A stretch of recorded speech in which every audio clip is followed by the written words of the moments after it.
wanna stay ahead of the curve, then follow my words. All we doing, teach, train, innovate, solve, yeah. Teach, train, innovate, solve. If you wanna be ahead of the curve, then follow my words. Good evening, everyone, to TTIS, where we build confident, empowered educators through empathy, strategy, and practical tools that you can use today. Our topic tonight is higher level thinking. So I want you to stick with us as we talk about not only Bloom's taxonomy, but the way in which we can help our students to gain understanding and critical thinking. I think that the insurgence of rigor a few years back was a real conversation, but it didn't always explain how to get there. I also think that we had gotten lost in allowing publications, teacher editions, which I'll refer to in this video as TEs, to talk about crafting the perfect objective. So much so that we've stopped sharing with new teachers how to craft one altogether. And therefore, it's less impact toward them reaching their true goal and fitting it to their students' needs. So for me, I always start with my clients a discussion around Bloom's taxonomy. Because here's the fact. Bloom's taxonomy provides a progression of cognitive demand. It's not just a checklist. Higher level thinking does not mean harder worksheets. It means deep processing. On our certification exams, as well as in your walkthroughs, Bloom shows up when teachers can explain 3 central questions: why a task is rigorous, how questions move students beyond recall, and how instruction builds thinking over time. As I mentioned in one of my earlier posts about rigor, I want to say it again here. Rigor is not about doing more. It's about thinking up. How do I create these opportunities for higher level thinking? Well, in my opinion, it is through understanding the Blooms. And so with that, I want to jump right into our conversation for tonight. So our agenda tonight is to talk about why Bloom still matters. I shared a little bit with you about why I believe it matters. My second thing is to talk to you about the levels of Blooms. And then the third is moving from low to high, and finally give you some reflective questions to help you along your journey. Well, jumping straight into why Bloom's matters, we have this pyramid of information, and really what it is a list or classification of verbs. And getting to know them tonight, I'm going to talk to you about naming the focus, pointing out the verbs that could potentially go with each of one of the levels, and an example. And then I want to run just a little bit deeper. So let's go ahead and jump into our very first one. And before I move forward, I kind of skirted over why it matters. It matters because to me, it's a guide. It's a way in which you can move your students up the ladder. And I call that, and to me, the best meaning for that is scaffolding. Being able to take my students from the lowest of levels and being able to have them to go up to the top where they're producing more, they're doing more of the work, they're guiding what's happening versus myself always being at the helm and talking their way through. So if you can think of this as layers of a cake, I think that will help. It's not that the base doesn't matter, because it does. It's how solid I can make that base to continue to go up toward the top tier. And so getting into the very first one of the 6 is the remember phase. It's the lowest level or the lowest part of the ladder that I'm going to discuss. It brings about us to recall, to recognize, and to list. Oftentimes, we use verbs like define, identify, and list. And one of the examples that I'm here to share is that the students will be able to list 3 characteristics of a narrative text. Now, it could be any subject, but the verbs are what matters in Bloom's. At the end of this lesson, I want the students to be able to do this particular action or this particular verb. And therefore, I know what goal I have set and where I am going with whatever said activity I put with it. And the second step of the Bloom's is understanding. Here, we are trying to explain the ideas or the concept. We use verbs like summarize, describe, and explain. When we are doing this, we have a tad bit under our level of I must remember some things and then put it into my understanding of it. So just a tad bit deeper depth from our first letter. And this example that I post today or tonight is to say that students will explain why the main character made a specific choice.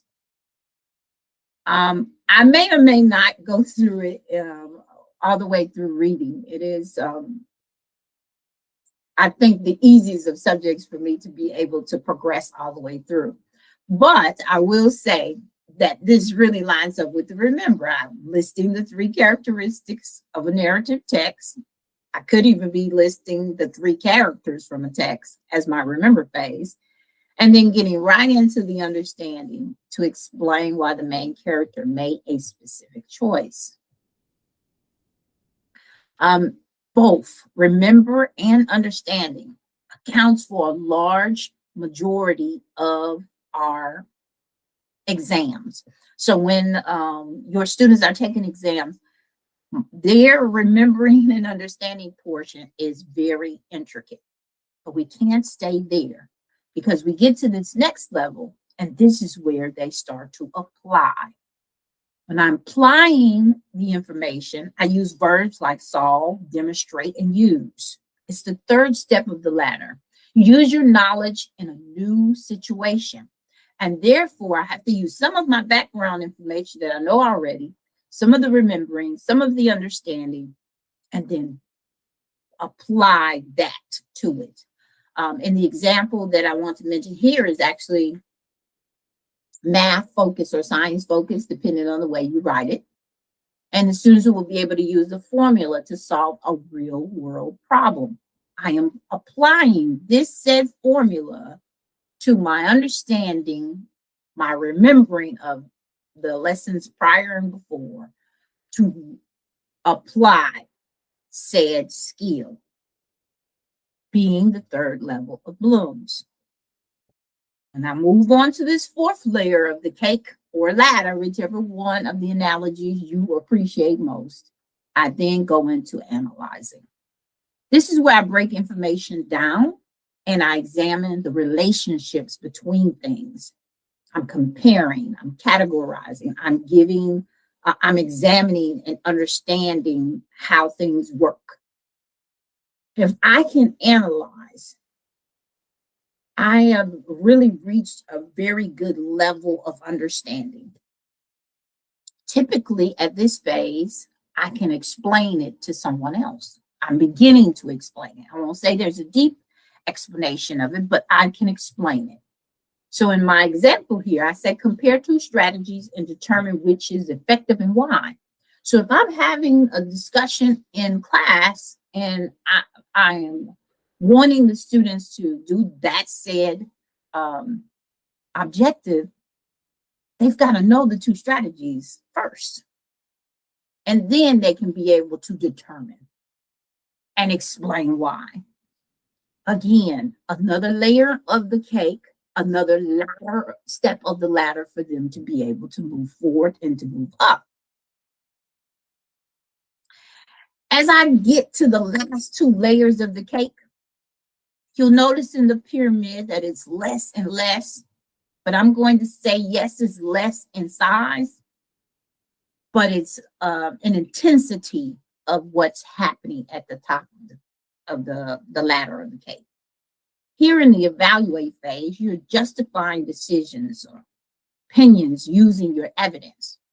This is where I tell kids in reading to go back and show me your text evidence. Express how you came up with that answer. In math, I want you to show me your work. I don't want you just to choose the answer, but I need you to show me the work. And then not only just to show me the work, but defend why your answer is right. Justify it versus why it's not. And so these are all ways in which we get to the evaluate phase that we can utilize it.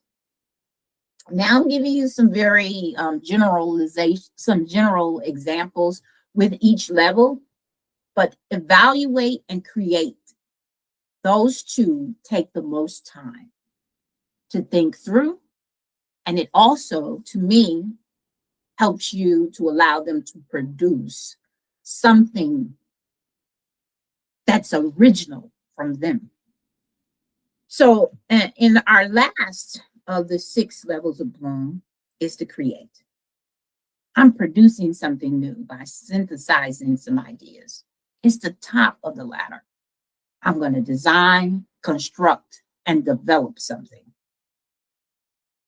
And I cannot design, develop, and construct something if I don't know the other layers of this. So when you are at the creating phase, the top of the ladder, an example I'm using here is to create an alternative ending that aligns with the theme of the text. So not only can I create an ending of the story per se, but it's got to fall in line with the theme. That way, I know that you fully understand. You at the create phase are using all of the other layers of the ladder to explain and to express your thoughts. Here is where the kids really get into some good understanding.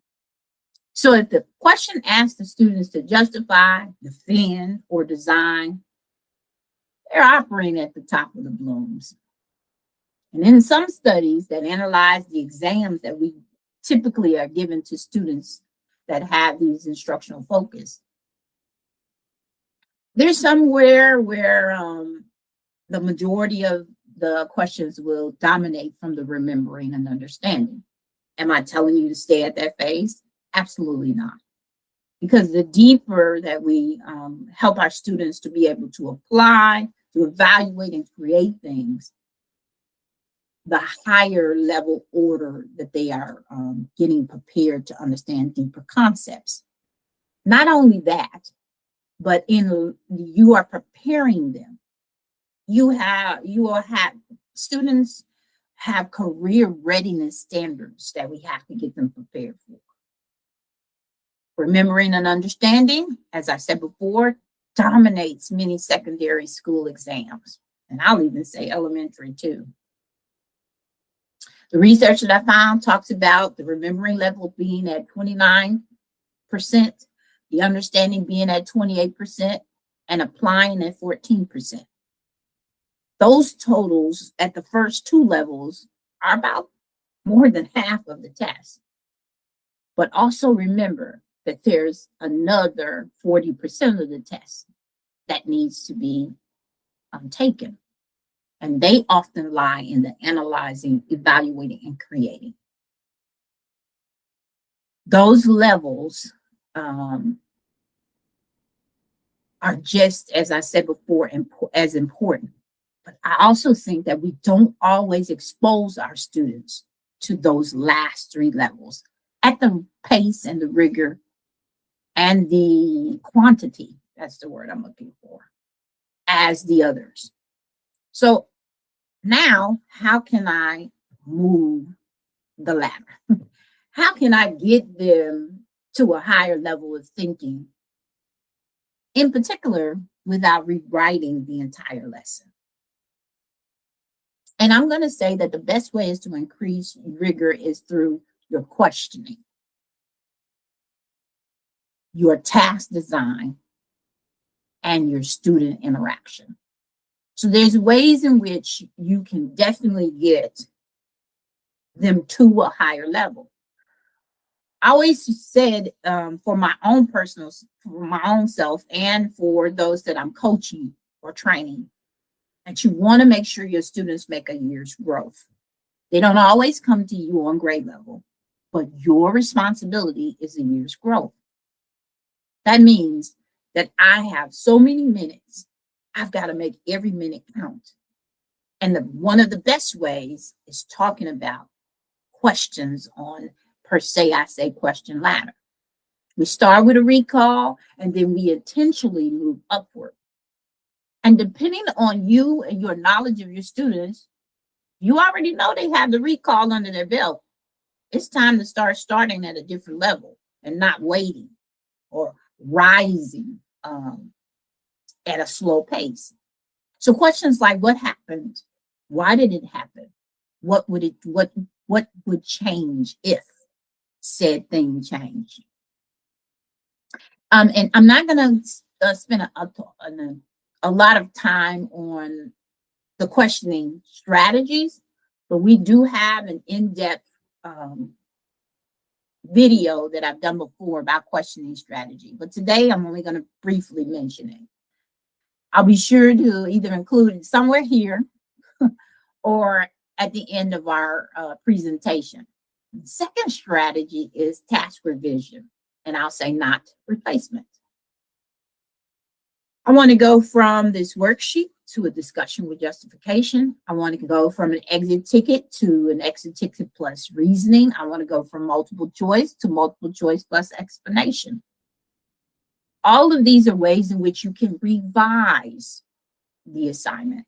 But again, remember, you are the leader of your classroom. You are setting the pace for the learning. You are choosing the level in which you're going to present the information to them. And then thirdly, I wanted to note that students' talk can be used as evidence of the Bloom too. I think that we don't always give the breadth of what discussion really can open up and understand. So high level thinking is often heard before it's even written. I know this to be true, and I'm not sure if you've experienced it as well. Well, actually, I think that I'm sure that you do. Because sometimes on paper, students' responses might look thin. Short answers, minimal elaboration, nothing that screams mastery on it at all. But when you walk near them and you talk to them, they begin to explain the why a strategy worked, when they should use it, and even how they need to make adjustments. The thinking was there long before the writing caught up. They compared approaches, questioned assumptions, and justified decisions with clarity and confidence. They can do that. They're verbalizing it to you. But their challenge is not always understanding. It sometimes can be translating spoken reasoning, into structured responses. Experience like this confirms the truth about my earlier statement that higher level thinking is often heard before it's written. As a teacher, we need to listen carefully to how our students reason aloud. There we can gain insight into their capacity. We can honor them talking as evidence of their cognition or comprehension of the information. We can stop kind of mistaking their quietness or their imperfections in their writing as a lack of rigor. And our job then becomes helping them to organize, label, and capture that on paper. Now that subject is much different, longer conversation for another time, but this approach that I'm talking to you about showcases how thinking definitely can be visible. And so these three strategies, I think, are a great way to start. They're practical explanations as to how you can help to get your students to the next level. Whatever that level of the ladder might be, layer of the cake might be, you can definitely get your students there. And so before we close, I want to give you some reflective thoughts, some questions to ponder on, some things to ask yourself as you prepare your lesson plans and align your daily goals. And I'm glad that it's Monday, because you'll be planning later this week. Ask yourself these quick reflective questions. Which of Bloom's level do I overuse? Sometimes we are very heavy on the lower levels, especially when we're less prepared for the lesson. Which level do you avoid and why? Are you avoiding the create and evaluate? Or are you avoiding the recall and the remember and understanding? Why are you doing that? What's behind that? Is it, as I said before, maybe a lack of preparation, or is it because your TE says that that's the pace in which you have to go? You're capable of making changes that suit your students' needs. Not changing the whole lesson plan is not necessary all the time. It is in the way you approach things. And then my last reflective question is, how can I adjust one lesson this week to reach one of those higher phases? Analyze, evaluate, and create. Spend more time on it so that your kids can, as my title imposes, level up. But here, I just want to reiterate that strong instruction is intentional. And the Blooms is here to help us to design thinking. Not hope forward or believe that the the teacher's edition, is all knowing or knows the natural flow of your student mix. But it's a basis, it's a shell, it's a good start, it's good meat, it's good research-based way in which to implement the information. But you are when a cook is cooking something in the kitchen, they're the chef. You're the chef, you're the leader. And you can use this to help you to better get your students to the level in which they need to be. I'm a data person. So some of the first things that I ask people when I come into their classroom is, what does your data look like? Where are your kids? And this last week, I had a great opportunity roaming through the hallways of a couple of campuses and spotting those that data is important. Has it changed from time to time? Is it just something that's on your wall? Are you really setting pace for you and your kids? I hope that the information that I provided you with today is easy to digest, but also critical for you to improve your instruction. As always, I want to thank you for watching. I want to thank all of my subscribers. I have some subscribers that of just the other day, and I'm just so excited to continue to provide you with helping you keep pace toward your goal. Whether I've been in your classroom to help you with classroom management, or I have been here on this platform to talk to you about things that I know will help you as you continue to perfect your craft, or helping you to pass your certification exam.